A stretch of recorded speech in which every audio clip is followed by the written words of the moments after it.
మిత్రులారా, మీ చైతన్యం, మీ పోరాటం, మీ పట్టుదల మిగతా తెలంగాణ ప్రాంతానికి ఆదర్శం. మా మిత్రుడు బట్టి విక్రమార్క గారితో నేను అప్పుడప్పుడు అంటుంటా, నవ్వుకుంటా, అయ్యా నాయన ఎవరితోనైనా పెట్టుకోవచ్చు కానీ మీ ఖమ్మం జిల్లా వాళ్ళతో పెట్టుకోవద్దు.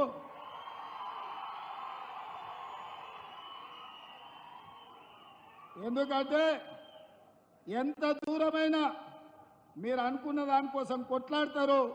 అందుకే నేను ఎప్పుడు కూడా ఖమ్మం జిల్లా రాజకీయాలలో ఎక్కువ తల దూర్చకుండా దగ్గరగా ఉన్నట్టే ఉండి దూరంగా ఉండి నమస్కారం పెడుతుంటాను. ఆనాడు వైఎస్ రాజశేఖర రెడ్డి గారు ముఖ్యమంత్రిగా ఉన్నప్పుడు కూడా ఢిల్లీ పెద్దలు చెప్పిండ్రు, ఉమ్మడి రాష్ట్రంలో 23 జిల్లాలు ఉంటే నువ్వు 22 జిల్లాలకే ముఖ్యమంత్రివి, ఖమ్మం జిల్లాలో మాత్రం ప్రతి కాంగ్రెస్ పార్టీ కార్యకర్త ఒక ముఖ్యమంత్రి ఉంటాడు, వాళ్ళ సమస్యల మీద వాళ్ళే కొట్లాడుకుంటారు, వాళ్ళకు వాళ్ళే నాయకత్వం వహించుకుంటారు, వాళ్ళకు వాళ్ళే పార్టీని గెలిపించుకుంటారు. మనం వాళ్ళకు సహకరించాలి తప్ప మనం వాళ్ళ విషయంలో ఎక్కువ కలగజేసుకోవద్దని ఆనాడు వైఎస్ రాజశేఖర రెడ్డి గారికి చెప్పింది ఈనాటికి నాకు గుర్తుంది.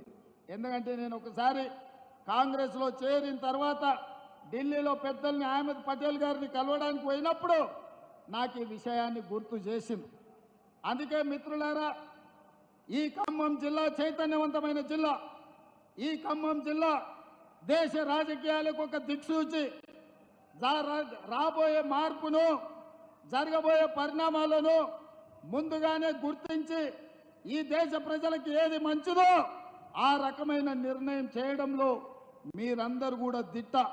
అందుకే మిత్రులారా, నిన్నగాక మొన్న చంద్రశేఖరరావు వచ్చిపోయిన మీ దగ్గరికి, ఆయన పాపం నామ నాగేశ్వరరావు గారిని బకర చేయడానికి, ఆయన చెవులో పువ్వు పెట్టడానికి ఆయన చెప్తున్నాడు వచ్చేది సంకీర్ణమే, సంకీర్ణంలో నామ నాగేశ్వరరావు గారిని మంత్రిని చేస్తా అని. నేను అడుగుతున్న, ఏ సంకీర్ణంలో చేరుతావు? మా కాంగ్రెస్ పార్టీ ఆ ఇంటి మీద కాకిని ఇంటి మీద కూడా వాళ్ళనియదు, మా కార్యకర్తలు ఊరుకోరు. టిఆర్ఎస్ కాకి కాంగ్రెస్ ఇంటి మీద వాళ్తే అక్కడికక్కడనే మా కార్యకర్తలు కాల్ చేస్తారు. ఇక మిగిలింది బీజేపీ కదా, నువ్వు చేరబోయేది బీజేపీలనే కదా చంద్రశేఖరరావు, మేము అదే కదా చెప్పింది. మొదటి నుంచి మేము చెప్తున్నది, మొదటి నుంచి నువ్వు ఆచరిస్తున్నది.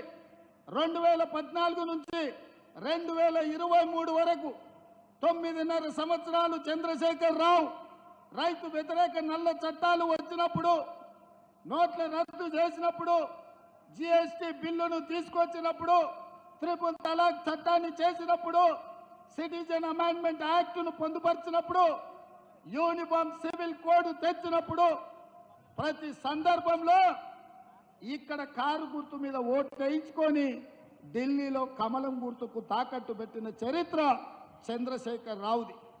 ఇవాళ కూడా ఈ తెలంగాణలో గూడు పుటాని జరుగుతుంది.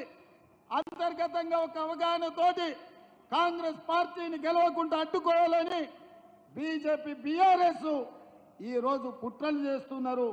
ఈ కుట్రల్ని తిప్పికొట్టాల్సిన బాధ్యత ఖమ్మం మహబూబాబాద్ పార్లమెంట్ నియోజకవర్గ కార్యకర్తల మీద ఉన్నది. అందుకే మిత్రులారా, కేటీఆర్ చెప్తున్నాడు కారు కొంచెం ఖరాబ్ అయి కార్ఖానకు పోయింది మళ్ళీ వస్తుందని. నేను చెప్పదలుచుకున్నా బీఆర్ఎస్ నాయకులకు, కారు ఖరాబ్ అయి కార్ఖానకు పోలే, కారు అనుంజడి కార్ఖానకు పోయింది. కార్ఖానా నుంచి ఇంకా ఇనుప సామాన్లోనికి, పాత సామాన్లోనికి తూకం కింద, కిలోల కింద తెగనమ్మాల్సిందే. మళ్ళా కారు రాదు, మీరు ఎన్నికల్లో గెలవరు. నామ నాగేశ్వరరావు గారికి నేను సూచన చేస్తున్నా, చంద్రశేఖరరావు మాటలు నమ్మి మోసపోవద్దు. నమ్మించి మోసం చేసుట్లా చంద్రశేఖరరావును మించినోడు లేడు, ఆ కుటుంబానితోని పోటీ పడేటోడే లేడు. అందుకే మిత్రులారా,